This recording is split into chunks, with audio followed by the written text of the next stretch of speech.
umuvandimwe wacu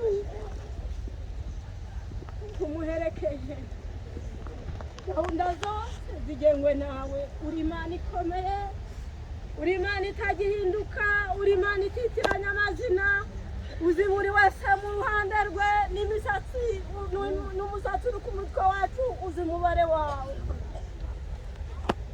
niyo mpamvu tureba nk'abantu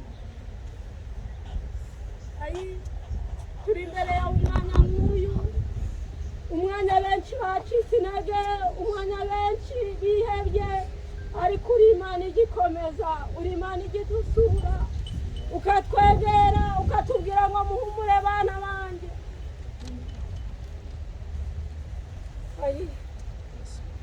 mukunzi mwiza no kuba tumeze uku nguku n'imbaraga zawe ntabwo byakagombye kumera uku ariko kubw'ubutwari bwawe kuko utareba nk'abantu niyo mpamvu bimeze uku ntabwo turabita ngo twigenge ntabwo tugomba gutandukira ngo tujye kure yawe mu bikomeye ujye udusura ukaduhumuriza warangiza ukatubwira ngo bana banjye mukomere kandi ukaduha imbaraga tutakagombye ntabwo icyubahiro mukunzi imbere yawe rero imiryango yose iteraniye aha buri wese witanze akagera aha umuha umugisha kuko yakoze igikorwa cyiza cy'urukundo iki gikorwa ndabizi ko buri wese azagihemberwa mubyeyi mwiza kubw'ubuntu bwawe n'imbabazi zawe buri wese mu ruhande rw'umugirire neza n'abageze aha batakuzi ubahindure kuko uri Imana ikomeye ubereke ko iyi nzira ariyo buri wese azanyuramo kubw'ubuntu bwawe n'imbabazi zawe kandi iri ni irembo buri wese agomba kuzacamo kubw'ubuntu bwawe n'imbabazi zawe turi imbere yawe rero turatuje n'utuze gahunda zose zigengwe nawe umuyobozi wa gahunda nawe ari we ndagira ngo tugane ijambo ry'Imana rigufi sinzi ko hari abantu batumva ururimi kugira ngo pasiteri tuzinze dufatikanye ndagira ngo tuganire ijambo rivuga gutya ngo ndagira ngo nkomereze ahantu nasigiriye kare umunsi umwe Yesu aje kuja mu ijuru when Jesus was about to go to heaven, abigishwa be bahagaritse umutima the disciples were not happy. bagira ikibazo baribaza ngo se Yesu we They were thinking that our Jesus, kubera iki udusize why are you leaving us alone? kwa nini umetuacha Kubera iki dusize, why are you leaving us alone? kiza natwe sawa nimesha Kiswahili ya Uvira basi kwa makosa mwachihanganira oya changa pastor arakivuga ariko hari abantu hano batumva Kiswahili cyangwa wewe Kinyarwanda kuna wenyewe wasikie Kinyarwanda au Kiswahili Abantu wa Kiingereza warakahari sabata wote wanaelewa endelee na lugha gani Kiingereza yote sawa Kiswahili tuache Kiingereza au wakona bali kibala. okay basi tunaendelea mvumilie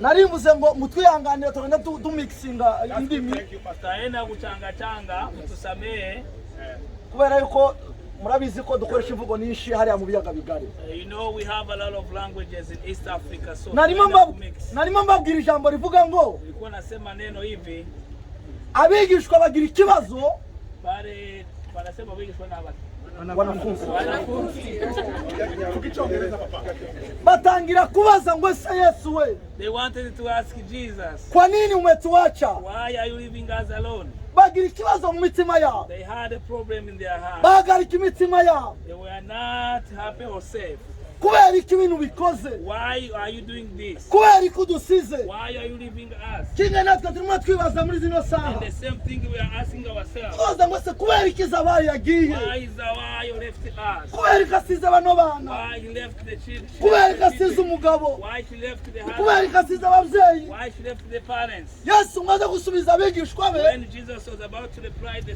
disciples arabwira ngo he said timuhagarika imitima yawe Never, don't be troubled. Musifadhaike mioyoni mwenu. Don't be troubled.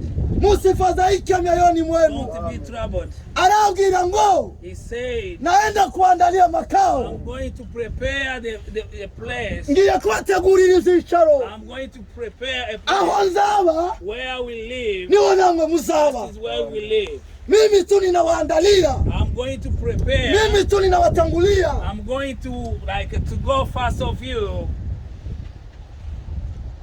Arabango ngiye kubategurira. I'm going to prepare. Ngiye kubategurira ibyicaro. I'm going to prepare where you will be. Imana yagiye gutegura ibyicaro byacu. God has gone to prepare our seats. Umunsi icyicaro cyanjye kizuzura. Once my seat is ready, Azampamagara. God will call me. Yobu yaravuze ngo Job said, ngo wampamagara mwa when you call me, nakwitaba. I can answer. Azaguhamagara uryamye. He will call you when you are sleeping. Nta kudisikasinga ndakuvuga ngo yaye. You will never discuss. Azaguhamagara uri mu kazi. When you will be at work. Azaguhamagara uri mu bitaro. He will call you when you are in hospital. Umuririmbyi niko yavuze ngo That when the singer ana said, magari maelfu. there are a lot of ways and thousands.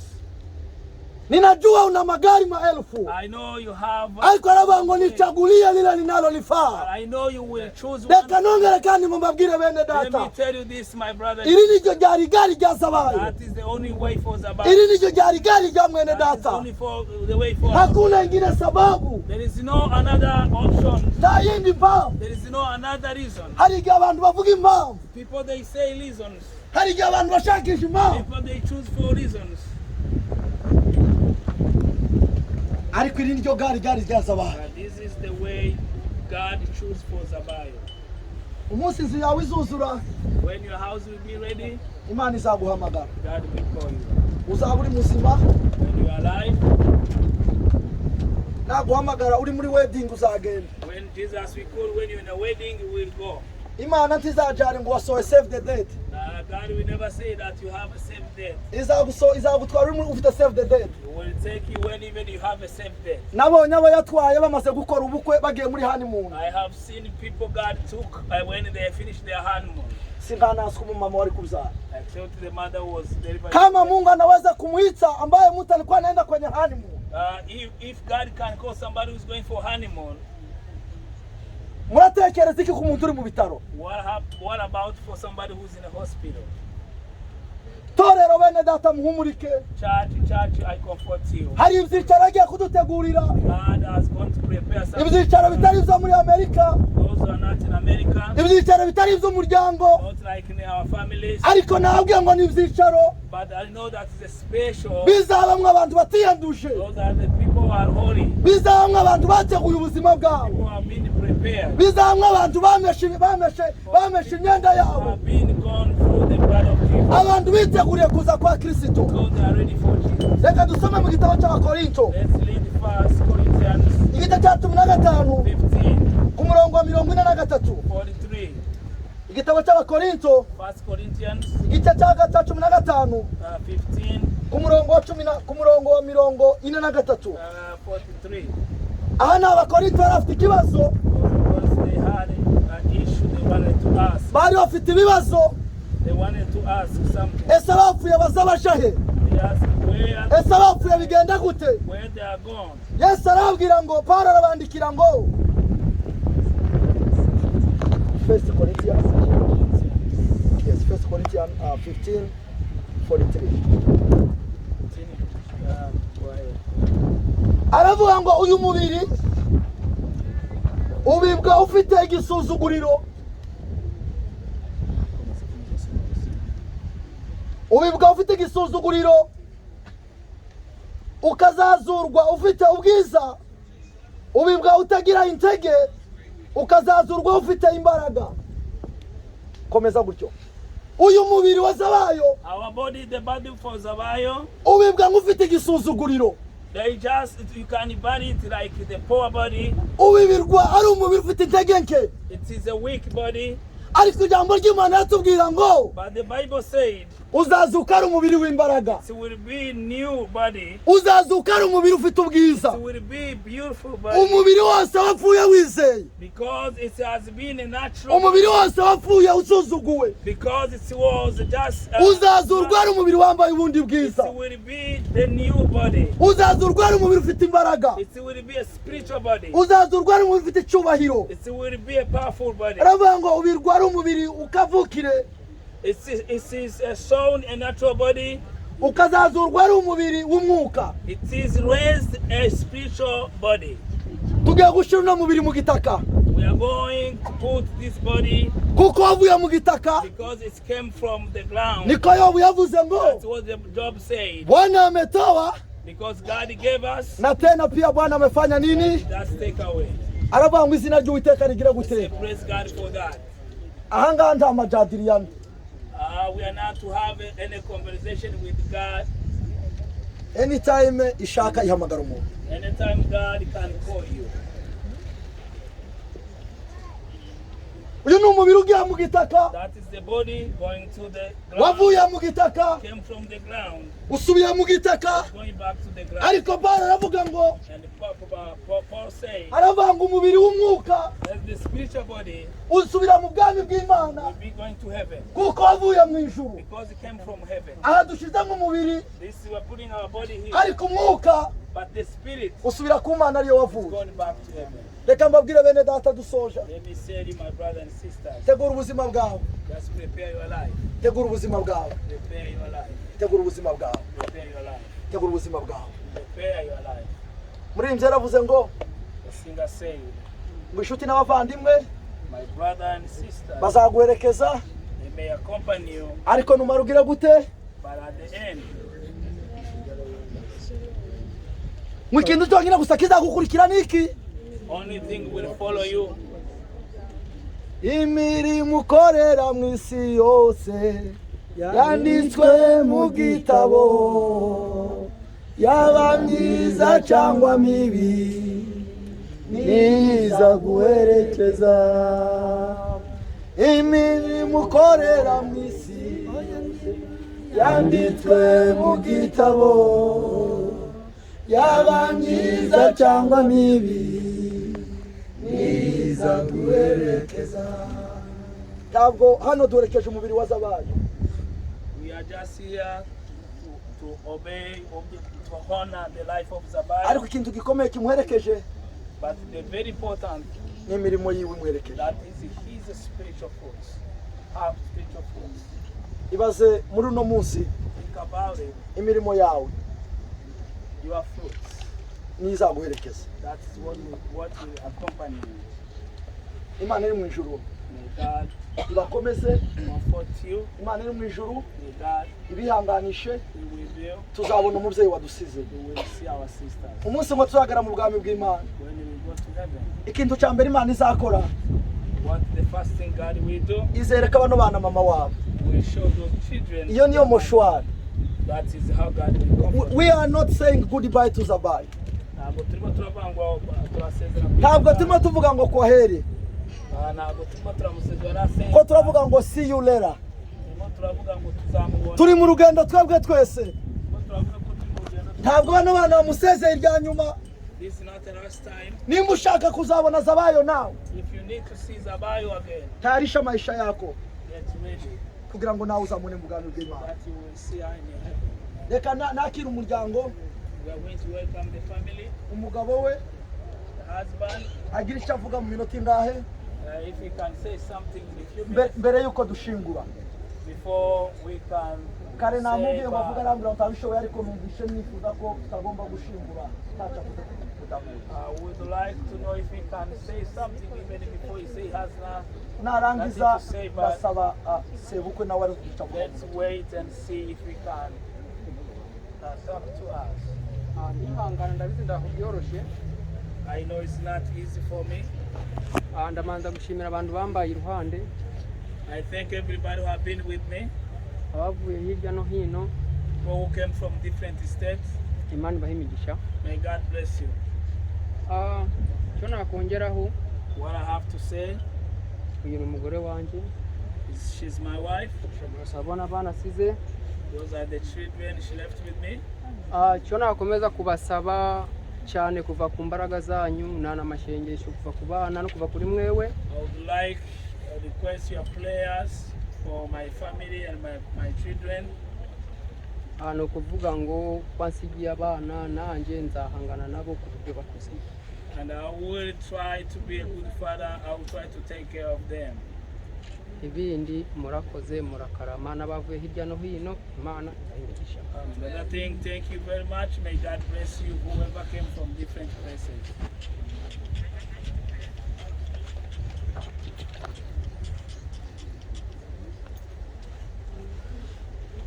Nanjye umwana Even me, ari umwana wanjye she was my daughter, Izabayo ari umwana mwiza. She was a good kid. Yarakoraga imirimo. She was doing very good thing in the house. Yarabaga yabona nk'ikibazo. When she had problems, kiza kumbwira. She used to come and tell me. Nkabona koko namuhana kagamba ati nyabona yihangane. So that I can be able to advise her. Umwana akaguma mu rugo basakihangana. Then she stayed home and she came down. Rero, but now,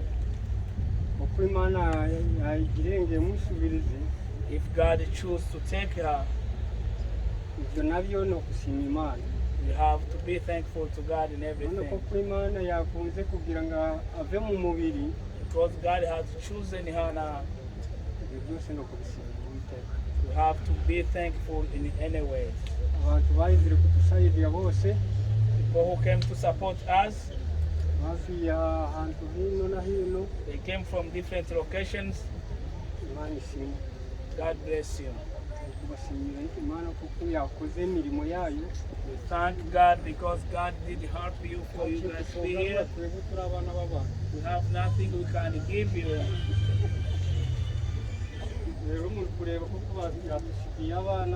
As you see, we have a children, and another one is in a hospital. We would like to use your prayers.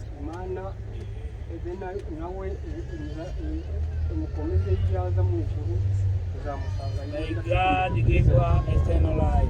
We will meet her again in heaven.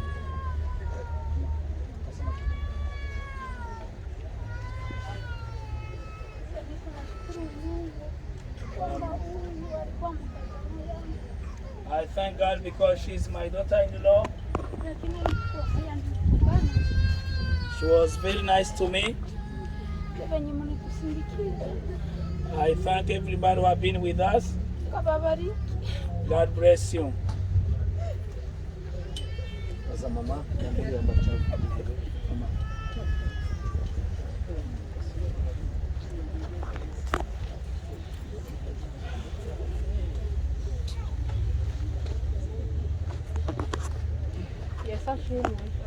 Praise God.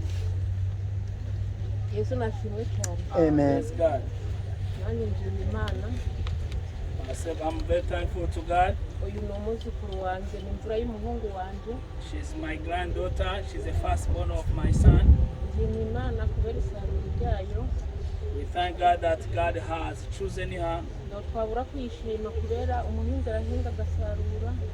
We cannot be thankful because God knows the way He chose her. Our daughter Izabayo, she didn't have any bad behavior. She didn't go to any bad ways. She was not drunk. She was raised as a good kid. She got married when she was young. She was married when she was 16. That's why you see she's looking younger. That's why you see God has chosen her. Praise God. May God bless you. We have nothing more to add. Ndabona turashoje tugeze ku musozo. We are about to close. Ariko ndagira ngo mbere ko dusoza, before we close, Pasiteri wacu wavuye muri Arizona. Our pastor from Arizona Ndagira ngo nawe agire icyo avuga iminota ingahe. is going to speak a little bit. Hanyuma tuze kuririmba bashira umurambo mu gitaka. And we are going to sing when we are about to say bye to the body. Hallelujah. Hallelujah. Bwana Yesu asifiwe. Amen. Sitaongea mengi. I'm not going to speak too much. Naendelea kusema asante kwa kila mtu. I'm just going to say thank you for everyone who's here. Najua mlitoka mahali mbali, mlikuwa na magari, mliacha kazi na kila kitu. I know you came from far away, drove a long way. Muko hapa sababu ya upendo. You are here because of the love. So upendo, so love, umeonyesha Izabayo. Love you show to the Izabayo's family. Hatuna kitu tunaweza fanya. Nothing we can do. Lakini tunaenda kuwaombea Mungu awasaidie sana. But we are going just to pray a blessing upon you. Hii ni siku kuu yake. This is her celebration. Ndio maana tuko hapa. That's why we are here. So tunaomba kila mtu leo. We are asking each one. Babaike. Don't trouble yourselves. Sababu tutamuona. I know we're gonna see Izabayo again. Hii sio kusema sasa ni uongo tuko tunawaambia. This is not a lie we're saying. Sio siasa tuko tunawaambia. This is not a political. Hii kitabu inasema the Bible say tutawaona wenye wametuacha. We will see those who left us. Ndio maana tuko hapa. That's why we're here. Hatutaenda kila kwa tuseme kigafura kama tunaenda naye saa hii. We are not going, maybe not to die everybody. Anaenda mbele tutamkuta pale. So he's going first and all of us we are following. So tunaomba kila mtu. So everybody ajue know this. Kesho, tomorrow, kesho kutwa, after tomorrow, we're gonna see her again. Hallelujah. Hallelujah. Hallelujah. Hallelujah. Tutaenda utakuwa na mimi na kuwa na wewe tutamuona. Hallelujah. So turabasaba rero kugira ngo mwabanyamasengesho kandi turabasaba kwihangana. Ijambo rito ngiye gusoma kugira ngo dusoze. I'm just to go to read a scripture, short scripture, and then we can conclude. Kugira ngo umuntu wese amenye neza yuko urupfu, death, haundi muntu ufite wo gutwara. Nobody has the power of the death. So only God has the power over the death. And then the death, nobody can stop the death.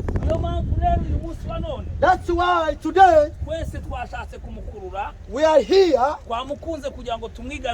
So we love her.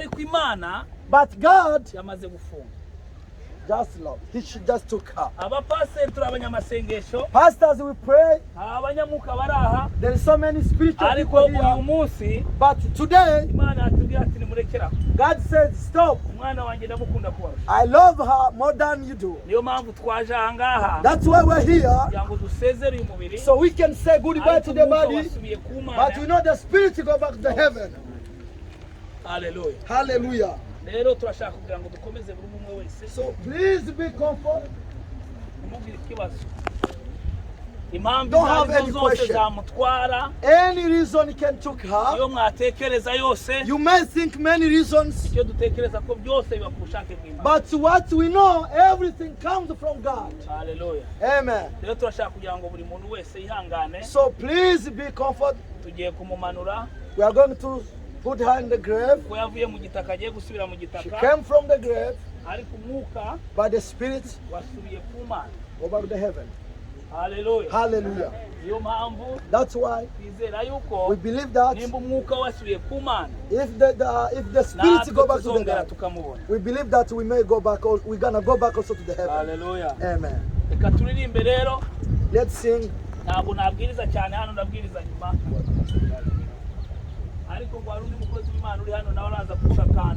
There is someone who he's a pastor. He lives with Izabayo back home.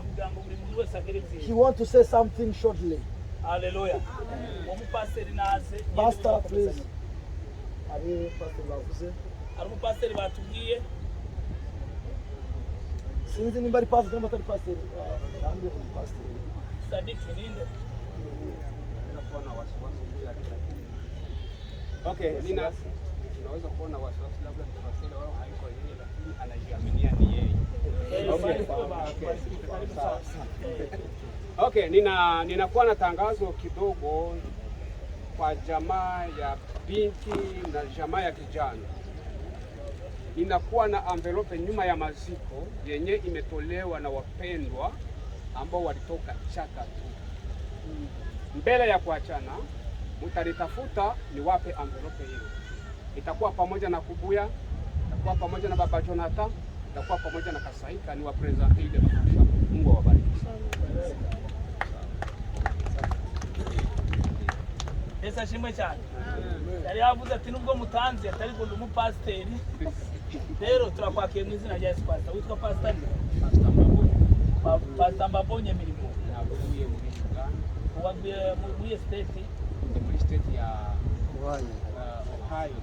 Dayton. Imana ikumugisha n'ugende hagarara aho ngaho.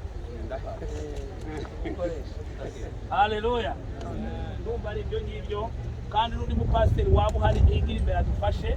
Ntabwo twamenya abantu bose n'imirimo mukora mu nzu y'Imana, ntaho twakwima ijambo.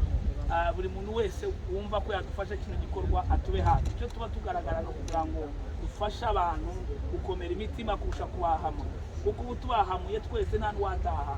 Icyo tushaka no kugira ngo buri muntu wese akomere mu mitima, kuko nicyo kigenza umukozi w'Imana, si uko wahamura abantu ahubwo no kugira ngo imitima yabo ikomere. Rero Yesu abaho umugisha, abaririmbyi barakomeza, none na pasiteri nakomeze dukore kino gikorwa.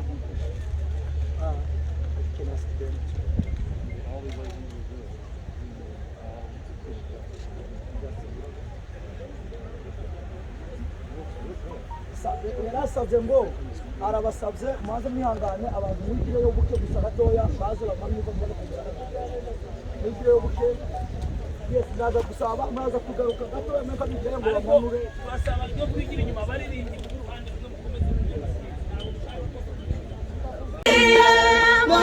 kugira ngo zagere mwijura icyo nanjye icyo wambitiye kugira ngo zagere mwijura kandi nguko Eliya yajanywe naje mwamine niko nzasiga ukwizaga byose bizaba bishize ariho guhimbaza ukwizaga byose bizaba bishize ariho guhimbaza tuzaba ibihumbi turanyurukiza tuzamuririmbira uri Imana ikiranuka muri byose ubuntu ni bwawe uri Imana ikiranuka muri byose ubuntu ni bwawe uri Imana ikiranuka muri byose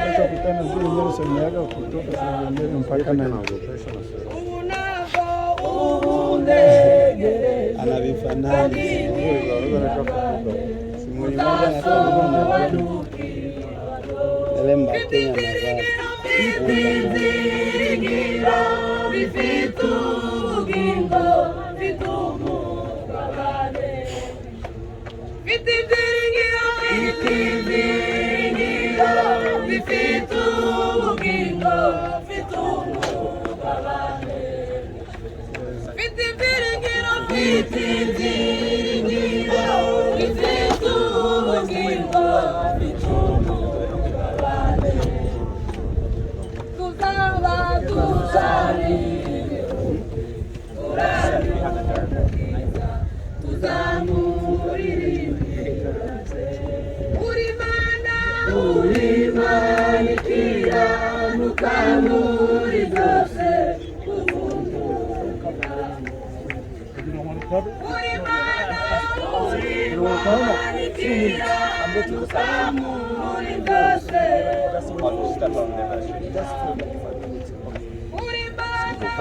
You're fine, bro.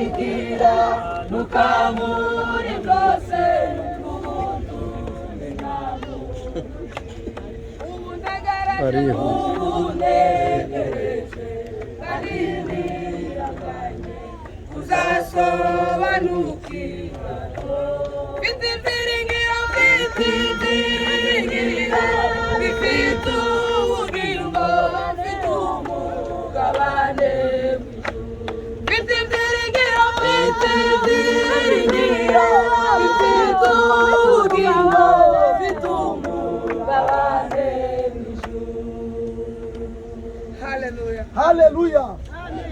Tugeze ku musozo wacu. Tugeze ku musozo. Yeah, we are about to close. Kubera ko Imana yakunze Izabayo kumuturusha. Because God have loved Izabayo. Yakunze uno muvyeyi kuturusha. He loved our sister. Ikamutwara mu bwami bwayo. He took away her in her kingdom. Dushize umubiri wiwe mumva. Put her body. Kuko ijambo ry'Imana rivuga. That is what the Bible says. Biravuga ngo the Bible said umuntu yavuye mu mukungugu, you came from the ground, azasubira mu mukungugu. you will go back to the ground. Umubiri ni igitaka. The body is going back to the ground.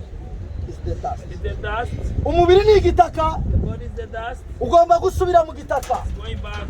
Niyo mpamvu muri zino saha That's why at this moment dushize umubiri wa Izabayo mu gitaka. put Izabayo's Kubera ko wavuye mu gitaka. the dust because came Kubera yuko umwuka wavuye mu ijuru. because the spirit came from the heaven. Imana nayo igomba kusana ugasubira mu ijuru. The spirit is going back to heaven. Yesu Kristo Jesus ni umucunguzi wacu. is our savior. Nimwihangane bene data. We comfort the family. Tuzabona Izabayo igitondo We will kimwe. see Izabayo again. Nimuhumurike, Then we comfort you. nimukomere. Comfort you. Imana yo mu ijuru bakomeze. May God be with you. Amen. Amen. Nagira ngo sabe abashumba bari hano I would like to call all the pastors.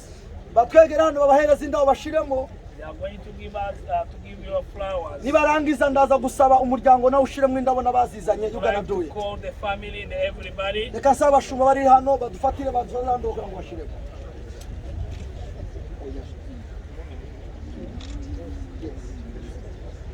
Hariho zimwe bazanye tuza gutereka hejuru ya kino ariko indabo zindi zino ducagagura dushaka ko zija hano. Yes, mama, nyaga mutuza indabo ducagagura igeza bashumba bashiremo.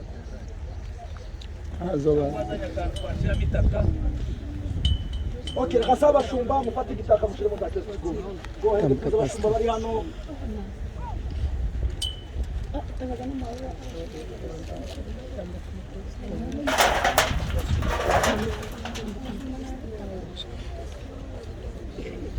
yaravuze ngo kuko iminsi yose yategetswe nawe akamushyira kuvuga abantu akaza kureba umukureho amaso aje kureba. Yes. Sawa? Yes. Uvuye mu gitaka ari mu gitaka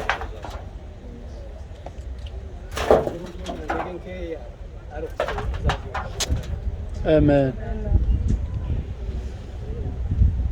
Reka baririmbye akomeza turirimbire umuryango mushiremo abazanye indabo bazishiremo niba tuzo gusenga dusoza.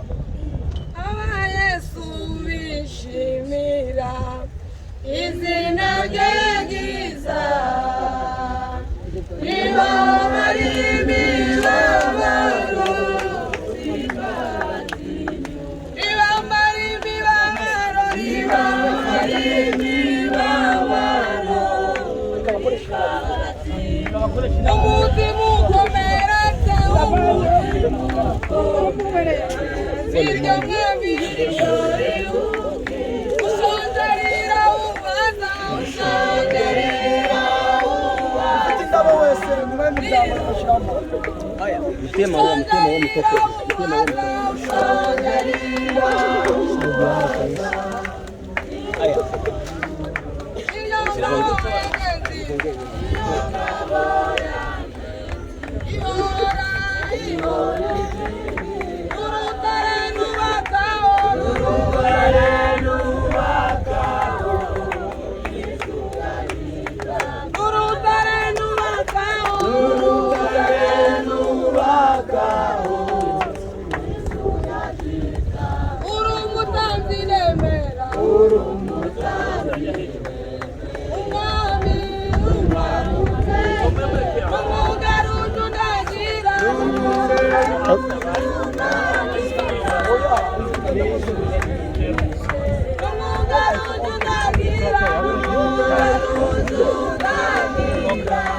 don't get no more, too much more than that.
Lakini wewe ulimpenda zaidi. Ndio maana kwa sababu umetushinda nguvu, umetunyang'anya, umebeba. Jina lako libarikiwe Baba. Tunakubariki Bwana kumchunga mahali pema peponi. Ile siku ya mwisho watu wote kufufuka, hii kaburi fungulikane, Zabaya pande kwenda mbinguni. Nasi ambao tuko Baba tunataka tutayarishe maisha yetu, kwa sababu umesema ya kwamba kama ndugu yetu amekufa au kama jirani amekufa, uyue kama ni wewe kesho. Baba utupe kujiweka tayari. Wale ambao wameshiriki maziko haya Bwana wabariki. Wale ambao wamejitaabisha kutoka mbali kufika hapa, Mungu wa mbinguni uwachunge. Zaidi sana naombea mayatima ambao wamebakia katika nyumba ile, pamoja na Bwana ambaye atawachunga, na ule mtoto wa miezi 7. Mungu mtakatifu, umesema hivi, tumenyamaza, utaendelea kusema kwa